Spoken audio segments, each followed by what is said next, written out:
अगदी लहानांपासून तर मोठ्यांपर्यंत सर्वांनाच राग येतो. राग हे एक इमोशन आहे. कुणाला कधी-कधी राग येतो, कुणाला एखाद्या वेळेला राग येतो, कुणाला नेहमीच राग येतो. बरं आपण असं म्हणतो ना, की ह्याला तर नाकावरची माशी सुद्धा सहन होत नाही. अगदी तळपायची आग मस्तकात जाईस्तोवर कुणाला राग येतो.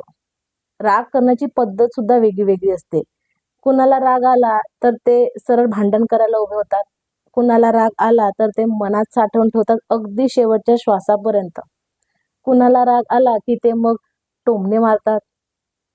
मग जर आपण राग व्यक्त करू शकतो, तर राग आपल्याला येतो असं म्हणण्यापेक्षा तो आपण करतो हे म्हणणं जास्त उचित होईल असं मला वाटते.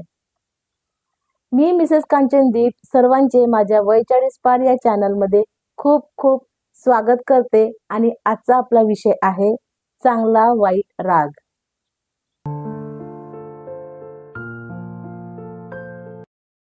ऍक्च्युली आपण राग का करतो, कधी करतो? जेव्हा आपल्या मनासारखं काही घडत नाही तेव्हा आपण राग करत असतो.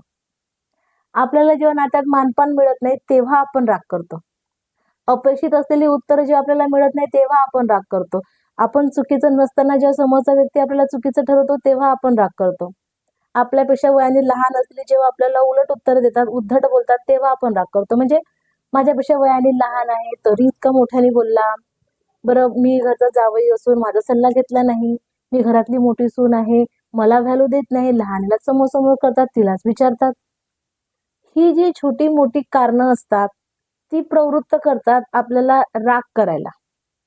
आणि ही जी कंडिशन्स आहेत, ही आपल्या थिंकिंगमुळेच आपण तयार करत असतो. कधी एखाद्या गोष्टीवरून जेव्हा आपण आपल्या हक्काच्या नात्यांवर ओरडतो, चिडतो आणि समोरचा व्यक्ती त्याच्यावर काहीच रिॲक्ट करत नाही. मग आपल्याला असं वाटतं, की मी जे काही बोलत आहे ते अगदी बरोबरच आहे म्हणून तर शांतपणे मुकाट्याने ऐकत आहे ना. पण ॲक्चुअली काय असतं ना, आपल्या स्वभावाची त्या व्यक्तीला पूर्णपणे खरी तर जाणीव झालेली असते, की आपला स्वभाव थोडा रागीट आहे.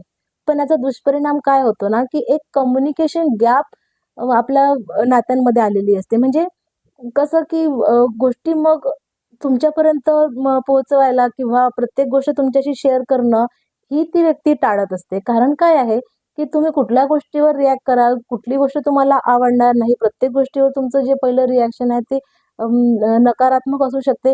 ही भीती त्या व्यक्तीच्या मनात राहते. त्याच्यामुळे काय आहे, की भरपूर गोष्टी मग शेअर केल्या जात नाही. तेव्हा ही कम्युनिकेशन गॅप आपल्याला येऊ द्यायची नाही आहे आपल्या रागामुळे.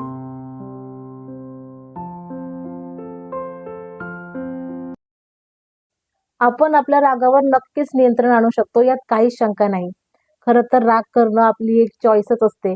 आपल्याला राग करायचा असतो म्हणून आपण करतो. आपल्याला माहिती असतं कुठे आपण आपला राग व्यक्त करू शकतो, कुठे आपला राग आपण दाखवू शकत नाही. आपल्याला तो पचवून न्यायचा आहे. म्हणजे आपली वर्क प्लेस आहे आणि आपल्या सीनियरनी किंवा आपल्या टीम लीडरनी आपल्याला जर काही म्हटलं, आपल्याला जर टाकून बोललं किंवा आपली तिथे इन्सल्ट झाली, तेव्हा आपण लगेच रिॲक्ट करत नाही. पण हा जो राग आहे तो वर्क प्लेसमध्ये दुसऱ्या एका तुमच्या ज्युनियरवर किंवा अटेंडंटवर तो निघायला नको, ह्याची काळजी आपल्याला घ्यायची आहे. आपल्या फॅमिलीमध्ये जर आपल्याला एखाद्या व्यक्तीचा राग आलेला आहे, आपण तिथे रिॲक्ट करू शकत नाही, बोलू शकत नाही. मग आपल्या मुलांवर त्याचा राग काढणे किंवा इतर लोकांची आपला इतर लोकांवर राग काढणे, हे असं आपल्याला अजिबात करायचं नाही. मग त्यासाठी आपल्याला काय करावं लागेल? आपल्याला योग्य पद्धतीने एक्सप्रेस व्हावं लागेल. एक्सप्रेस म्हणजे होणं म्हणजे नेमकं काय?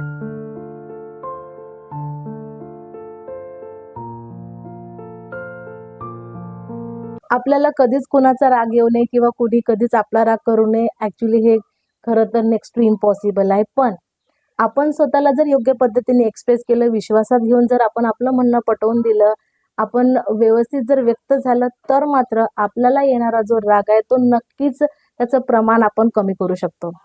कसं आहे, प्रत्येक व्यक्ती इंडिव्हिज्युअल आहे. प्रत्येक व्यक्तीला स्वतःचा एक विचार आहे, स्वतःची एक त्याची इमेज आहे, स्वतःचं व्यक्तिमत्व आहे. मला जे हवं आहे तेच तो समोरचा व्यक्ती करेल किंवा मला जे ऐकायचं आहे तेच तो बोलेल. मला जे अपेक्षित आहे तसंच त्यांनी करावं, हा अट्टास आपल्याला सोडायचा आहे. काही गोष्टींना आपल्याला अव्हॉइड करायचं आहे. लोकांना आपल्याला फॉरगिव्ह करायचं आहे. आपल्या फॅमिलीमध्ये किंवा आपल्या फ्रेंड सर्कलमध्ये एखाद्या व्यक्तीशी आपलं असं नातं असतं, की आपण त्याची गंमत घेतो, ती व्यक्ती आपली गंमत घेते, एकमेकांची आपण मस्करी करतो. म्हणजे ओव्हरऑल एक हेल्दी रिलेशन आपलं असतं त्या व्यक्तीशी. पण जेव्हा इतर 4 लोकांसमोर त्या व्यक्तीने आपली केलेली मस्करी किंवा आपली केलेली गंमत आपल्याला नाही आवडत, आपल्याला राग येतो, आपल्याला इन्सल्टिंग फील होतं, त्यावेळेला त्या व्यक्तीला नाही माहिती ना, तो नेहमी प्रमाणे तो तुमची गंमत घेत आहे. पण तुम्हाला कुठेतरी त्याला योग्य पद्धतीने विश्वासात घेऊन सांगावं लागेल, की मला हे असं इतरांसमोर बोललेलं नाही आवडत, मला इन्सल्टिंग फील होते. तो नक्कीच नेक्स्ट टाइम सांभाळून बोलेल. तेव्हा जर आपण योग्य पद्धतीने स्वतःला एक्सप्रेस केलं, तर आपण आपला जो येणारा राग आहे तो आपण नक्कीच कंट्रोल करू शकतो.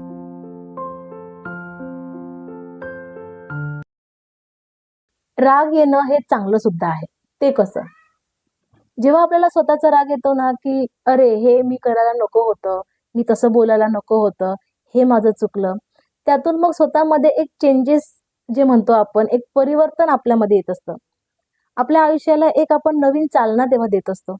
बरं, जेव्हा लोकं आपल्यावर अविश्वास दाखवतात, की तू हे करू शकत नाही, तुला हे जमणार नाही, तेव्हा मग एक चीड आपल्याला येते किंवा तो एक राग, जी एनर्जी आपल्याला येते ना, की मी का हे करू शकत नाही? का लोकं माझ्यावर अविश्वास दाखवतात? मी हे नक्कीच करणार आहे, मला जमेल. त्यातून मग आपण शून्यातून विश्व घडवतो. आजच्या विषयामध्ये इतकंच. व्हिडिओ आवडला असेल तर व्हिडिओला लाईक, शेअर, चॅनलला सबस्क्राईब नक्की करा.